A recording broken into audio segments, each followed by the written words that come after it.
আজকে মাছ ভাজা রান্না করব। ডাল দিয়ে মাছ ভাজা খেতে ভালোই লাগে, তার জন্য আমি এখানটায় নিয়ে নিয়েছি, মাছগুলো ধুয়ে নিয়েছি। তার জন্য মশলা করতে হবে, মশলাগুলো রেডি করব। এখানে নিয়েছি 2টো টমেটো, বড় বড় 2টো পেঁয়াজ, অনেকগুলো কাঁচা লঙ্কা, একটা রসুন, 1 ইঞ্চি আদা। আর তার সঙ্গে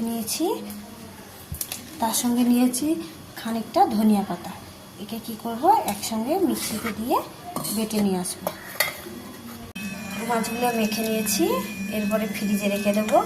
যখন খাওয়া হবে তখন ভাজবো, তাহলে এর মধ্যে মশলাগুলো ভালো করে ঢুকে যাবে। ফ্রিজে থাকলে একটু টাইট হয়ে যাবে, মশলাগুলো ভালো করে মাছের মধ্যে ঢুকবে, নুন হলুদটা ঢুকবে, ঝাল নুন হলুদ ঢুকলে ভালো লাগবে খেতে। তখন ফ্রিজে রেখে দেবো। মাছগুলো আমাদের ভাজা হয়ে গেছে, 10 মিনিট ধরে প্রায় উল্টে পাল্টে মাছগুলোকে ভেজেছি। একটু কালো কালো লাগছে, মশলা ছিল তাই জন্য একটু কালো কালো। এবার মাছগুলো তুলে নিই।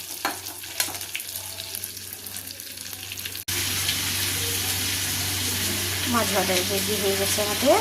মাছগুলো ছেড়ে দিয়ে নিয়েছি, ডাল দিয়ে খেতে ভালোই লাগবে গরম ভাতে।